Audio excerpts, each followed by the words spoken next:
صبحتان بخیر باشد بینندگان گرامی قدر رادیو آزادی و همه آنهایی که این لحظه ها ما رو تماشا دارند.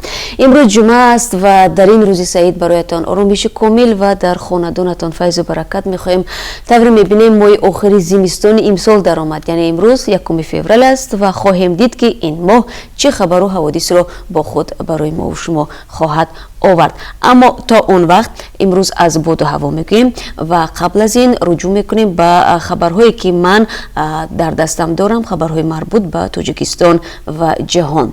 در پراگ امروز هوای ابری و بباریش پیشگویی می شود. انتظار می رود که گرمی 3 درجه را تشکیل کند. در مسکو پایتخت روسیه احتمال باریدن برف کوتاه مدت وجود دارد. سردی هوا 2 درجه زیر صفر خواهد بود. در دوشنبه امروز نیز آب و هواشناسان هوای بباریش رو پیشگویی میکنند. در دوام روز حرارت به 10 درجه گرمی برابر خواهد بود. اما فکر میکنم نابسته به گرمی و یا سردی هوا شما چند دقیقتان رو برای شنیدن خبرها حتما میبخشید و تا آخر صحبت با ما خواهید بود. دادگاه عراق باز 5 زن توجیک رو با جرم عضویت در گروه تندروی دولت اسلامی به حبس ابد محکوم کرد. این زنان از نویه‌های فرخار و عبدالرحمن جومی ولایت ختلان و شهر اسفره ولایت سوخت هستند. بر اساس حکم دادگاه که روز 30 ینور صادر شد، صدارت قربان و مفتونه مجید و گلرخسار علی و گلبهار سیفالله و با دخترش محفوظه قربان و تا آخر عمر در محبس خواهند ماند. زبیدالله زبیدزاده سفیر تاجیکستان کویت و عراق روز 31 ینور در صحبت با رادیو آزادی خبر حکم زنان تاجیک را در عراق تصدیق کرد. او گفت در محاکمه دادگاهی زنان نماینده سفارت نیز اشتراک داشت. دیپلمات‌های تاجیک میگن در حال حاضر اعلان حکم مقصوده جخبر و یک شهروند ازبک زبان تاجیکستان با دلیل یافت نشدن ترجمان به تأخیر افتاده است. این زن از شهر پنجکنت ولایت سوخت بوده 2 فرزند دارد. دادگاه عراق تا کنون 43 زن تاجیک را به مدت‌های طولانی زندان از 16 سال بالا و حبس ابد محکوم کرده. در این میان 4 زن تاجیک به قتل حکم شدند. حکم آنها هنوز به اجرا ندرآمده است. مرافعه دادگاه زنان تاجیک در عراق از اول سال 2018 آغاز شده بود. اعلان حکم زنان تاجیک مرحله به مرحله صورت گرفته است. زنان تاجیک که در عضویت به گروه تندروی دولت اسلامی عیبدار میشوند، بعد آزاد شدن شهر مفصل و ولایت تلافر عراق دستگیر گردیدند. این منطقه در ماه آگوست سال 2017 از طرف نیروهای عراقی از دست دیش گرفته شدند.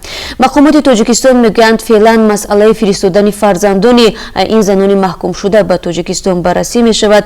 زبیدالله زبیدزاده سفیر گفت که زنان محکوم شده تاجیک در بغداد 95 نفر فرزند باقی مانده است. تا امروز از جانب حکومت تاجیکستان و صلیب سرخ 9 کودک تاجیک از منطقه جنگ زده سوریه و عراق به وطن آورده شدند. اما مسئله استرداد خود زنان محکوم شده فعلا نامعلوم است. به گفته مقامات تاجیکستان با عراق در زمینه استرداد زندانیان هیچ شرطنامه ندارد و نخست باید در این زمینه قرارداد امضا شود. پالات حساب تاجیکستان اعلان نمود که در پی سنجش‌های اودیتوریش از همه زیاد دزدی مبلغ‌ها در نظام بانکی کشور آشکار شده است. قراخان چیلزاده رئیس این نهاد روز 31 ینور ضمن یک نشست خبری در دوشنبه گفت سال 2018 سنجش‌های اودیتوری در نهادهای مختلف کشور در مجموع مبلغ بیش از 396 میلیون سومانی را آشکار نمود که از این 286 میلیونش به بانک و بانک دولتی امانت بانک راست می‌آید. ظفر عظیمی معاون رئیس پالات حساب گفت از 286 میلیون سومانی 270 میلیون در بانک و 16 میلیون دیگر در امانت بانک آشکار شده است که آن پس‌انداز مشتریان و مبلغ‌ها از بودجه دولتی می‌باشند. و افزود افراد گمانبر در دزدی و غیر مقصدناک استفاده بردن مبلغ‌های بانکی بازداشت گردیده در حبس قرار دارند و دستانی کل تاجیکستان تفتیشات را پیش میبرد. پیش بینی می شود که امروز امریکا روسیه را با سرکشی از عهده‌داری ها متهم نموده اعلان خواهد کرد که از پیمان کلیدی دوران جنگ سرد بیرون می شود. خادمان کنگره امریکا به رادیو آزادی گفتند که احتمال امروز دپارتمنت دولتی امریکا با چنین معنی اظهارات پخش کند. روز شنبه 2 فوریه مدتی که واشنگتن به مسکو برای اجرای بندهای پیمان موشک‌های مد پرواز میانه از سال 1987 داده بود به پایان میرسد. امروز کاتب دولتی آمریکا مایک پومپئو نشست دایر میکند ولی تا حال محتوای موضوعهای بحثش آشکار نشده است. 31 январ هیات‌های روسیه و آمریکا در چین مذاکرات برپا کردند که بدون نتیجه خاتمه یافت. امروز همین گونه در امارات متحده عرب منتخب فوتبال ژاپن و قطر برای جام فوتبال آسیا 2019 مبارزه میبرند. فوتبال بازان ژاپن تا امروز 4 دفعه صاحب جام آسیا شده است. منتخب فوتبال قطر باشد برای اولین بار برای این جام تلاش دارد. جای یادآوری است که قطر سال 2022 میزبان جام جهانی فوتبال خواهد شد. بازی شام امروز در ورزشگاه زاید شهر ابوظبی دایر می شود. خب ما حتما آن را پیگیری میکنیم و از نتیجه های شما را خبردار خواهیم کرد. دیروز در شهر بخارا 85 سالگی افتتاح مقبره اسماعیل سامانی اساسگزار دولت سامانیان را جشن گرفتند. خب خبرگزاری تاس از نقل حکومت بخارا نوشته است که مقبره در عصر 10 بنیاد گردیده است ولی در یکی از قبرستان‌های بخارا در مکانی برای بسیاری ها نامعلوم قرار داشت.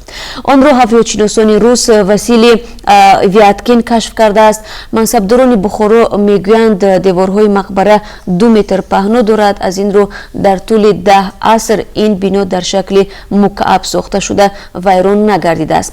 مقبره در طول 10 عصر در احاطه قبرهای دیگر مانده بود و سر از سال 1934 مقبره برای زیارت سیاحان باز است و یکی از مکانهای معروف بخارا محسوب می‌شود. بازم برمیگردم به خبرهای تاجیکستان و دیگر باره سلام میگم به همه اونهایی که همین حالا به صحبت ما پیوستن. شما صحبت ما رو از دفتر مرکزی رادیو آزادی تماشا دارید و من شعله خوجه در چند دقیقه دیگر چند خبری مربوط به تاجیکستان رو به سهم شما میرسونم.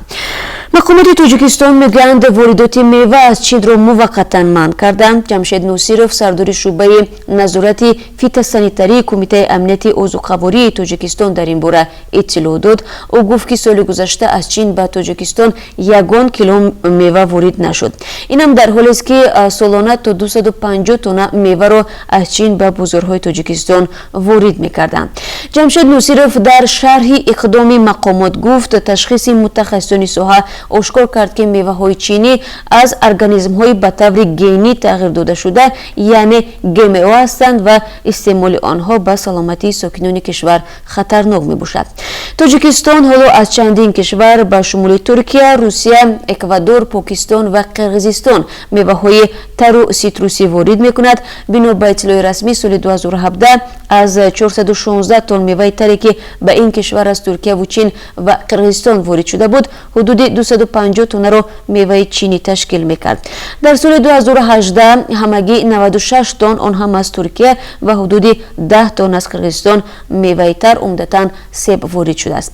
کاهش واردات میوه را از خارج باز به آن وابسته میکنند که استحصال این میوه ها در داخل تاجیکستان طی سالهای اخیر افزوده بازار داخلی را تامین میکند و این کشور در پی صادرات آنها به کشورهای خارج شده است. دادگاه نظامی شهر دوشنبه یک افسر واحد ضد تروریستی الفای کمیته امنیت ملی را برای پخش کردن نورس در راه به 1 سال زندان محکوم کرده است. در این دادگاه به رادیو آزادی گفتند مظفر تقوی‌زاده دیسپچر کلون شعبه نقلیاتی الفا روز 16 اپریل سال گذشته هنگام حرکت در ماشین بارکش دونگ فنگ در دوشنبه قاعده های حرکت در راه را رعایت نکرده و میرزا بابور حیدرов ساکن دوشنبه را در یکی از کوچه های نزدیک به فرودگاه زیر کرده است. در نتیجه نورس توجیک از سر و معاینه و چند جای دیگرش زخم برداشته و 21 روز در شفاخانه معالجه گرفته است. دادگاه میگوید مظفر تقوی‌زاده امکانات تکنیکی پیشگیری کردن صدمه نقلیاتی را داشت ولی از عهده آن نبرآمد. دادگاه افسر واحد نظامی را به مهلت 1 سال از آزادی محروم کرده است و افسر توجیک باید مدت را در کلونیای اصلاحی سکونتی سپری کند. و یک خبری ورزشی هم داریم. سامان محمدبکов تنها ورزشکاری است که تاجیکستان را در جام بازی اروپا اوید به جودو نمایندگی خواهد کرد. این سبقت روزهای 2 تا 3 فوریه در شهر اودیولاسی پرتغالیا برگزار می شود. با اطلاع وبسایت فدراسیون بین‌المللی جودو در جام بازی اروپا شرکت بیش از 230 ورزشکار مردان و زنان از 35 کشور در نظر است. سامان محمدبکov در رقابت‌ها در وزن زیر 73 کیلو شرکت می‌ورزد. این ورزشکار تاجیک مقیم روسیه که در شهر ایرکوتسک به سر میبرد تحت رهبری مربیانش ارگش و فوته محمدبکov تمرین میکند. او همیشه در مسابقات بین‌المللی تاجیکستان را معرفی مینماید و سامان محمدبکov الان در رده‌بندی جهانی فدراسیون بین‌المللی جودو در وزن زیر 73 کیلو در میان 510 ورزشکاری بزرگسال با 452 امتیاز در مقام 87 قرار دارد. و چون همیشه در این قسمتی صحبت رو میارم به قرب اسعار خارجی، چون شما هر روز در این باره از ما میپرسید، بر پایه قرب اسعار خارجی که بانک ملی برای امروز تعیین کرده است، $1 9 سومانی و 43 درم، €1 10 سومانی و 84 درم و 1000 روبل روسی 143 سومانی و 30 درم خرید و فروش می شود. طبری می بینید ما برای شما قبلا هم گفتیم ما قرب اسعار خارجی رو هر صبح از سامانه رسمی بانک ملی می گیریم و امروز دیده می شود که قرب رسمی نسبت به روزهای پیش، منظورم در مورد روبل روسی است، کمی بلندتر شده است. ولی ما از شما بینندگان عزیز